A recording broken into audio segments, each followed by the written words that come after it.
नमस्कार दोस्तों, स्वागत है आपका न्यूज़ कक्षा यूट्यूब चैनल पर। बच्चों, आज का जो हमारा टॉपिक है वो सीबीडी को लेके है, यानी कन्वेंशन ऑन बायोलॉजिकल डाइवर्सिटी को लेकर के आज हमारा ये वीडियो है।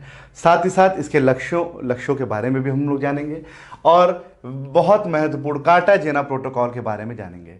इन्वायरमेंट में एक बहुत अहम रोल रखता है बच्चों ये। तो अगर हम लोग इसको इसी तरह से स्टेप बाय स्टेप चीज़ों को हम लोग करते रहेंगे तो हमारा कॉन्सेप्ट प्लस क्वेश्चन दोनों बहुत बेहतरीन तरीके से यहाँ पे कंप्लीट होगा।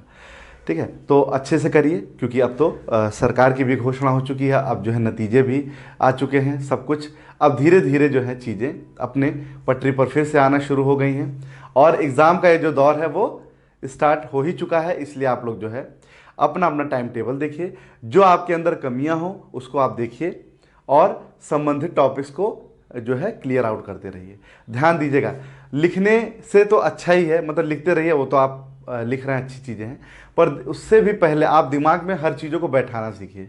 जितना ज़्यादा आप बैठा ले जाओगे उतना ज़्यादा आपका काम बन जाएगा। चीज़ों को मैक्सिमम रिवाइज करने का भी प्रयास कीजिए। ये मैं बार बार मैं आपसे क्यों कहता हूँ कि इसका एक शॉर्ट नोट बना लिया कीजिए। बहुत ज़्यादा मैटर तो नहीं है मेरे हिसाब से, इसलिए कहता हूँ कि जब एक रजिस्टर ले लो 10-20 रुपए की और उसमें जो भी बताता हूँ जो वीडियो, उसको स्टेप बाय स्टेप नोट करोगे तो आगे आपके भविष्य के लिए काम करेगा। मान लो जैसे कोई भी एग्ज़ाम आ रहा है तो उसमें हर एग्ज़ाम में ही इन्वायरमेंट का रोल है।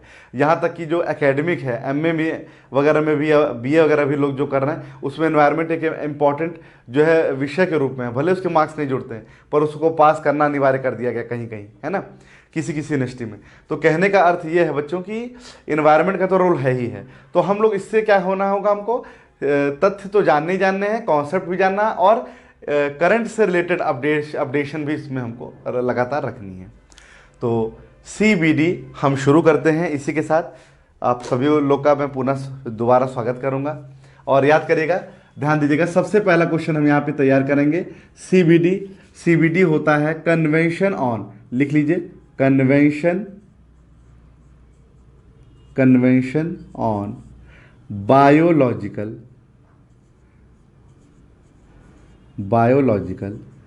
Diversity, convention on biological diversity. इसका फुल फॉर्म, एक नंबर आपका यहां से बच्चों तैयार हो गया कि सीबीडी का फुल फॉर्म क्या है। अब ध्यान दीजिएगा, सीबीडी जैव विविधता से संबंधित एक अंतर्राष्ट्रीय संधि है, जिसमें पहली बार जैव विविधता से संबंधित पहलुओं पर चर्चा की गई है। तो बहुत ही इंपॉर्टेंट है। जैव विविधता क्या है? तो जैसा कि मैंने आपको कई बार अपने वीडियोस में बताया भी है जैव विविधता के बारे में, फिर से मैं एक्सप्लेन कर दे रहा हूं। जैव विविधता आप प्लेलिस्ट में जाइएगा, आप उसको देख लीजिएगा, बाकी मैं बता दे रहा हूं। यानी जैव, ये हो गया जीव प्लस विविधता,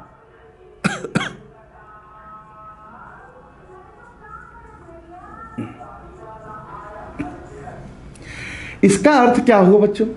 जीव प्लस विविधता, जीव मतलब हो गया यहां पे बायोटिक कंपोनेंट की बात हो रही है, और बायोटिक कंपोनेंट जिसे अंग्रेजी में बायोटिक कंपोनेंट कहते हैं, उसे हम लोग हिंदी में कहते हैं जैविक घटक। तो जीवों की विविधता मतलब हो गया कि जीव में सिर्फ जंतु ही नहीं आएगा, सूक्ष्म जीव, जंतु, वनस्पतियां आदि सब आते हैं। सूक्ष्म जीव, जंतु और वनस्पतियां सभी आते हैं। उनकी विविधताओं के बारे में यहां पे बात हो रही है, उनकी विविधताओं के बारे में यहां पे बात हो रही है। और उनसे संबंधित अंतर्राष्ट्रीय संधि मतलब ये हो गया कि बहुत सारे अंतर्राष्ट्रीय स्तर पे जो देश हैं उनको कंजर्व करने के लिए, उनके प्रिवेंशन के लिए जो है यहां पर एक सीबीडी, एक अभिसमय बनाया गया है, जिसे बोलते हैं हिंदी में जैव विविधता अभिसमय, यानी कन्वेंशन ऑफ बायोलॉजिकल डाइवर्सिटी। यहां तक क्लियर हुई। और इसमें जैव विविधता से संबंधित पहलुओं पे क्या की जा रही है? चर्चा की जा रही है। तो कैसे हम लोग बायोलॉजिकल डाइवर्सिटी को कंजर्व कर सकें, उसको ज़्यादा से ज़्यादा प्रिजर्व कर सकें, जिससे वो हमारी जो है बनी रहे, पर स्पीशीज़ का बहुत ज़्यादा नुकसान ना हो, वो नष्ट ना हो, वो रेड डाटा बुक की सूची में ना आए, तमाम आदि चीज़ें के बारे में जो है ये चीज़ें यहाँ पर बताई गई हैं। अब भारत भी, इंपॉर्टेंट तथ्य क्या हो गया कि भारत भी सीबीडी का बच्चों सदस्य है, भारत भी सीबीडी का सदस्य है। तो सीबीडी का सदस्य जो है वो हमारा इंडिया भी है, आपको याद रखना होगा। तो भारत सीबीडी का सदस्य है और सीबीडी की स्थापना बच्चों 1992 में की थी। याद करिए मेरे साथ, 1992 में Rio de Janeiro Brazil, Rio de Janeiro Brazil. देखिए यहाँ मैंने रियो डी जेनेरियो पूरा नहीं लिखा है, शॉर्ट लिखा है, पूरा बता दे रहा हूँ, रियो डी जेनेरियो ब्राजील। और आपको पता होगा यहां से एक तथ्य और आपको दिमाग में आना चाहिए, याद करिए मैंने बताया है, प्लेलिस्ट में ध्यान दीजिएगा। अर्थ समिट के बारे में बच्चों याद आ रहा होगा आप लोग को। अर्थ समिट के बारे में मैंने बताया था 3 समिट हुई थी, 1992, 2002 और 2012। 3 समिट के बारे में बताया था ना, ये कहाँ हुई थी, पहला और तीसरा। तो पहला कब हुई थी, 1992 में हुई थी, तो वो रियो डी जेनेरियो ब्राजील में हुई थी। तीसरी जो 2012 में हुई थी, जो रियो +20 के नाम से थी, वो कहाँ हुई थी, वो भी रियो डी जेनेरियो ब्राजील में ही कंडक्ट हुई थी। आ रही बात समझ में? तो ये आपको याद रखना है। तो सीबीडी का भारत सदस्य है, ये तथ्य सही है, ये फैक्ट सही है। सीबीडी की स्थापना 1992, कहा, रियो डी जेनेरियो ब्राजील।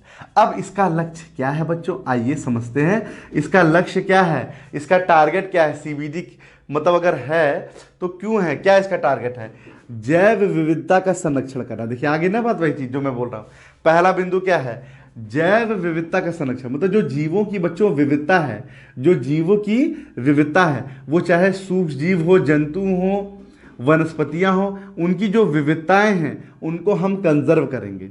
अब इसीलिए तो मैंने आपको बताया था ex situ conservation, in situ conservation, तमाम तरह के मैंने बताया था आपको।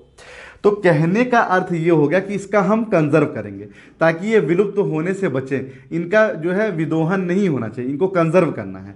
तो पहला लक्ष्य तो ये हो गया। घटकों का सतत उपयोग हो, यानी कहने का मतलब जो घटक है, जो कंपोनेंट है, जैसे कि जैविक, अजैविक और ऊर्जा घटक, 3 घटक होते हैं बच्चों, ध्यान दीजिएगा, जैविक, अजैविक और ऊर्जा। जैविक, अजैविक और ऊर्जा 3 तरह के घटक होते हैं, उनका हम सतत उपयोग करेंगे, उनका हम सतत उपयोग करेंगे। सीबीडी का दूसरा लक्ष्य क्या है बच्चों, जैविक, अजैविक और ऊर्जा घटकों का सतत उपयोग होगा। और जैविक मतलब जिसमें सूक्ष्म जीव जंतु आते हैं, अजैविक मतलब जिसमें स्थल जलवायु आता है, और ऊर्जा घटक मतलब जिसमें सौर ऊर्जा और भूतापीय ऊर्जा बच्चों आती है। इसके बाद क्या है, आनुवांशिक संसाधनों से उत्पन्न होने वाले लाभ का उचित और न्याय संगत बंटवारा करेंगे। यानी आनुवांशिक संसाधनों से उत्पन्न होने वाले लाभ का उचित और न्याय संगत बंटवारा, जो भी जेनेटिक रिसोर्सेस हैं, जो भी जेनेटिक रिसोर्सेस है, जीन से संबंधित संसाधन है, उनसे जो भी हमको लाभ होगा उसका बंटवारा करना। ये तीनों लक्ष्य अच्छे से कर लेना। छपने वाला क्वेश्चन है, बहुत इंपॉर्टेंट है, ध्यान दीजिएगा, आएगा ही आएगा, आता ही आता है, पूछा गया है कौन सा इनमें से लक्ष्य नहीं है। तो पहला लक्ष्य है संरक्षण, घटकों का उपयोग और आनुवांशिक संसाधनों का बंटवारा। आ रही बात समझ में? यहां तक तो हम लोग समझ गए। अब बहुत ही रिच टॉपिक पे हम लोग बढ़ेंगे जिसका नाम है कार्टाजेना प्रोटोकॉल। बहुत इंपॉर्टेंट है, यही प्रश्न बच्चों पूछा गया आपसे। मैं एकदम डायरेक्ट आपको बताता हूं, कुछ भी आपको घुमाऊंगा नहीं, सीधा सीधा आपको बता रहा हूं। कार्टाजेना प्रोटोकॉल का संबंध किससे है? देखिए ये जैव सुरक्षा से संबंधित है।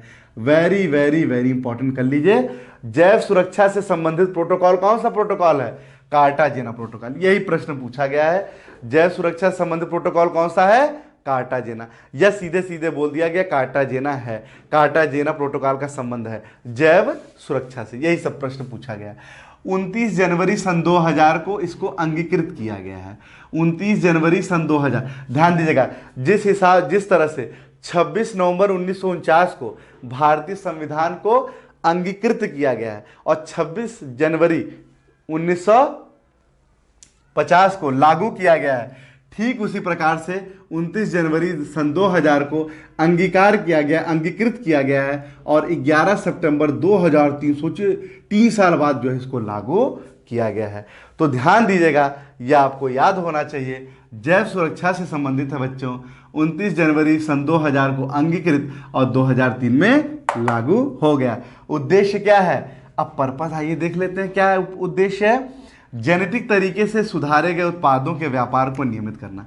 जेनेटिक तरीके से सुधारे गए उत्पादों के मतलब कि कहने का मतलब ऐसे उत्पाद जिसको जेनेटिक तरीके से जीन्स की हेल्प से, with the help of genes सुधारा गया है, उनके व्यापार को, उनकी ट्रेडिंग को हमको क्या करना पड़ेगा, कंट्रोल करना पड़ेगा। ऐसा ना हो कि जो है उनका किसी तरह का जो है दुरुपयोग होना शुरू हो जाए, तो उसको करना। अच्छा, इसके लिए क्या क्या चीज़ें देखिए, जैसे जीएमओ है, जीएमओ फुल फॉर्म ध्यान दीजिएगा, जेनेटिकली मॉडिफाइड ऑर्गेनिज्म है ना, और एलएमओ है यानी लिविंग मॉडिफाइड ऑर्गेनिज्म है। ये जो जेनेटिक चीज़ें हैं, इनके व्यापारों को कंट्रोलेशन करना, उनका नियमन करना। आ रही है बात समझ में, है ना, उनका किसी तरह का दुरुपयोग ना हो। कार्टाजेना प्रोटोकॉल के अंतर्गत ही भारत सरकार द्वारा जैव विविधता अधिनियम 2002 लाया गया। बहुत ही इंपॉर्टेंट है। जैव विविधता अधिनियम कब का है बच्चों? 2002 का है। ध्यान दीजिएगा, जैव विविधता अधिनियम कब का है? 2002 का। रट डालिए, आया हुआ है, रट डालिए। और ध्यान दीजिएगा, वन्य जीव संरक्षण अधिनियम, फिर से रिपीट करा रहा हूं, लिख लीजिए, 72। जल वाला कब का है? 74। वन संरक्षण अधिनियम 1980 और पर्यावरण संरक्षण अधिनियम 1986। आ रही बात समझ में? तो ये सारे संरक्षण अधिनियम नोट कर लीजिए, प्रश्न में आपसे पूछे जाते हैं। आ रही बात समझ में? तो कार्टाजेना का उद्देश्य क्या है? जेनेटिक तरीके से सुधारे गए उत्पादों के व्यापार को कंट्रोल्ड करना। और कार्टाजेना का संबंध किससे है? जैव सुरक्षा से। कब लागू किया गया? 2003 में। कब का है? 2000 का है। यहां क्या याद रखना है? सीबीडी का लक्ष्य पूछा गया है, जैव विविधता का संरक्षण, घटकों का सतत उपयोग और आनुवांशिक संसाधनों से होने वाले लाभ का बंटवारा। सीबीडी की स्थापना कब हुई? 1992 में, रियो डी जेनेरियो, ब्राजील में। ये क्या है? जैव विविधता से संबंधित कई देशों की एक अंतर्राष्ट्रीय संधि है, जिसमें यह विचार किया जाता है कि किस तरह से हम जैव विविधता का संरक्षण करेंगे, है ना। तो ये चीज़ें आज हमने आपको बताई, यहाँ पे 2 चीज़ें बताई। कैसा लगा मुझे कमेंट में बताइएगा। कन्वेंशन ऑन बायोलॉजिकल डाइवर्सिटी और कार्टाजेना प्रोटोकॉल। नेक्स्ट में हम लोग जब बढ़ेंगे तो वहाँ पे जैव विविधता अधिनियम के बारे में हम लोग चर्चा करेंगे। इसलिए टॉपिक बाय टॉपिक बच्चों यहाँ पे बता रहा हूँ, ताकि एक एक चीज़ जो है क्लियर हो जाए, है ना। और अच्छे से आप जो है इसको नोट डाउन जब कर लोगे, तो एक एक पेज का है बच्चों, एक एक पेज तैयार करते चले जाओ, बहुत सुंदर तैयार हो जाएगा आपका। इतना यकीन करिए कि कोई भी चीज़ें मैं छोड़ नहीं रहा हूँ आपको, एक एक चीज़ मैं बता दे रहा हूँ, जो बने हुए, जो बनने की संभावना उनको भी बता रहा हूँ। तो अब इजाज़त चाहूँगा, मिलते हैं नेक्स्ट वीडियो में, अभी के लिए इतना ही, धन्यवाद।